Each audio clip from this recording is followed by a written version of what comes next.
गर्द गरम हर किस नया वजर नजर सरता गर देखो बता हर किस नया वजर नजर सरता जर या देखो बतार सामुसी लगा लबिया खबर या जमजमिया मुस्तरी बलगल उला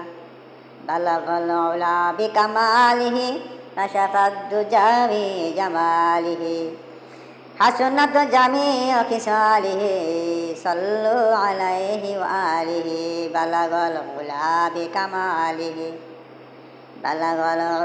बिकमालिही कशफत दुजावी जमालिही हसनत जमी खिसालिही सल्लु अलैहि व आलिही। अल्हम्दुलिल्लाह। बंधुरा आमार আল্লাহ রাব্বুল আলামিন পবিত্র কুরআনুল কারীমের মধ্যে সূরা কাবুতের তাফসীরে আসিয়াছে আল্লাহ তাআলা বলেন আম হাসিবাল্লাযীনা ইয়ামালুনা সাইয়্যাতি আইয়াসবিকুনা।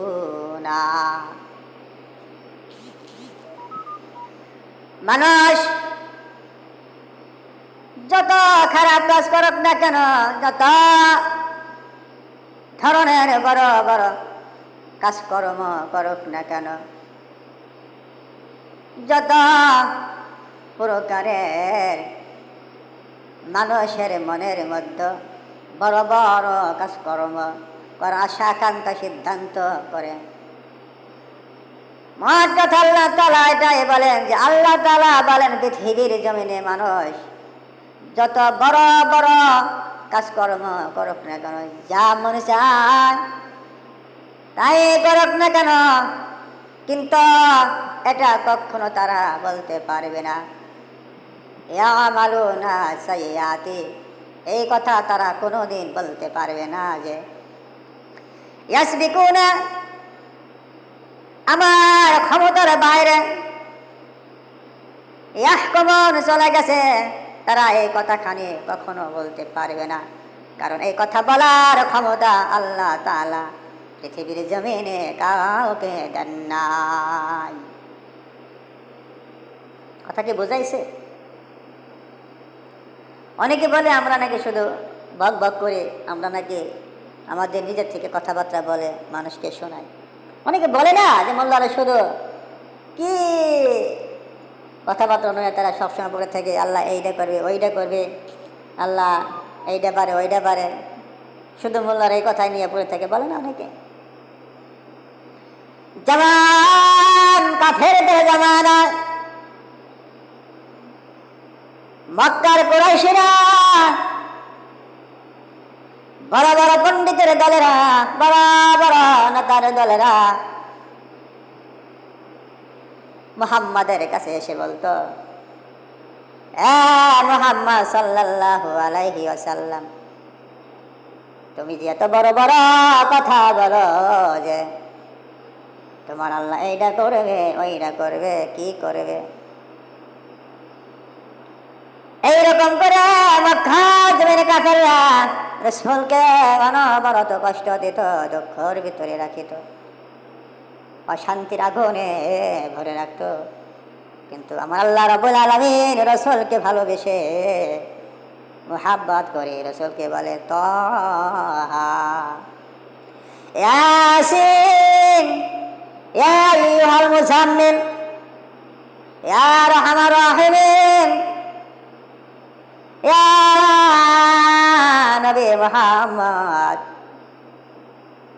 আপনাকে এত সম্মান করে আমি আল্লাহ রাব্বুল আলামিন আপনাকে ডাকি, এই পরিমাণ সম্মান পৃথিবীর জমিনে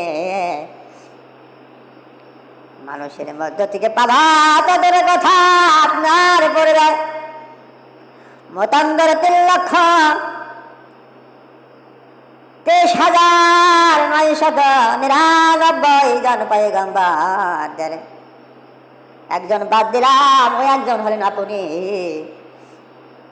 এই জন্য বললাম 999 জন। পয়গম্বরদের মধ্য থেকে কেউ এই পরিমাণ সম্মানের অধিকারী হতে পারে নাই। তো যাই হোক, যে কথা বলতেছিলাম, আল্লাহ রাব্বুল আলামিন বলেন,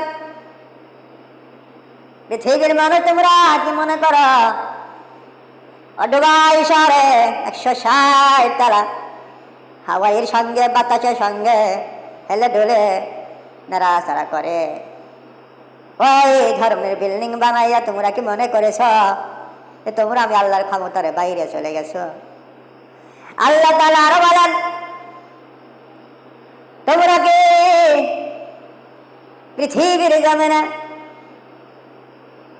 বিশাল বড় বড় অট্টালিকার আশপাশাত বানাইয়া কি তোমরা মনে করো যে তোমরা আমি আল্লাহর ক্ষমতার বাহিরে চলে গেছো?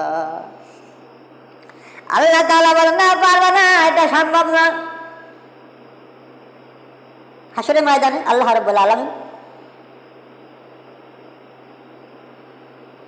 এক বান্দাকে জিজ্ঞেস করছেন বা জিজ্ঞেস করবেন, হে আমার বান্দা, তুমি কি জান্নাত চাও? আল্লাহ বলতেছেন, হে আমার বান্দা, তুমি কি জান্নাত চাও? জান্নাতে যাইবা? আল্লাহ সেই বান্দা অত্যন্ত মনোমালিন হয়ে দুর্বল সহিত বলবেন, মুখ দিয়ে কথা বাইরে বাইরে এরকম পরিস্থিতি, মানে এরকম সুর নরম কণ্ঠে বলবি, আল্লাহ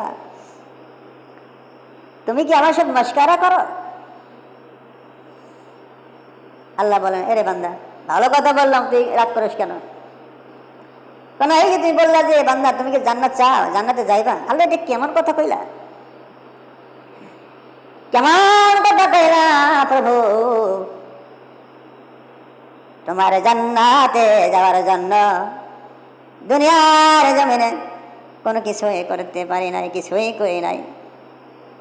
সারা জীবন নেতার পাশে পাশে ঘুরে, নেতার পাশে পাশে ঘুরে ঘুরে আমার যৌবনকাল কাটিয়েছি, আমার জীবনের মূল্যবান সময়গুলো ফুরিয়েছি। বাবু, দুনিয়ার জমিনে রাজা বাদশার পিছনে ঘুরে ঘুরে সময়ের মূল্যবান সময়গুলো ব্যয় করে ফুরিয়ে দিয়েছি রে প্রভু।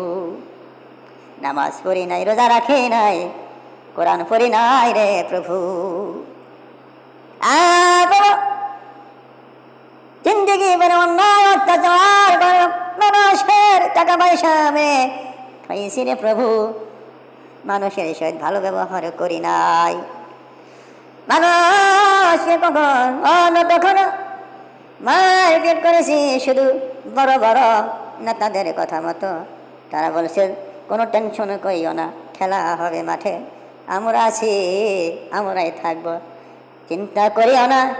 চেয়ার কিন্তু আমাদের কাছে চেয়ার থাকাকালীন আমাদের কোনো ভয় নাই। এই কথা বলে বলে নেতারা আমাকে উৎসাহিত করেছে আর বলেছে, তোমার কাছে এমন এক অস্ত্র দিয়ে দিয়েছি যে অস্ত্র থাকাকালে তোমার কোনো ভয় নাই, তুমি শুধু পাথরের মতো গুলি গুলি করে মানুষকে মেরে ফেলবা। বাবা, এইরকম করে দুনিয়ার জমিনে মানুষ হত্যা করেছি, লুণ্ঠন করেছি, অন্যায় করেছি, তবে চাওয়ানি করেছি, জিনা করেছি, কত অন্যায় অশ্লীল কাজকর্মের সহিত জড়িত ছিলাম। প্রভু, আর এখন তুমি কি বলতেছো যে সারা জীবন গুনাহ করে অন্যায় করে অসত্যর মধ্যে থেকে এখন তুমি বলতেছো যে বান্দা তুমি কি জান্নাতে যাইতে চাও?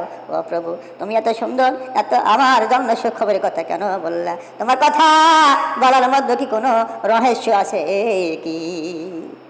সুবহানাল্লাহ। বান্দাই বলতেছে, আল্লাহ সারা জীবন তো গুনাহ অত্যাচার করে কাটাইলাম, দুনিয়ার জমিনে কিছুই করি না তোমার জন্য। তোমার জন্য কি আমার জন্য কোনো নেক আমল করি নাই? এই সারা জীবন যখন অন্যায় অত্যাচারে কাটাইলাম, এখন কি করি আমি জান্নাতের আশা করতে পারি? তা তুমি তারপরে বলতেছো যে বান্দা তুমি কি জান্নাতে চাইবা?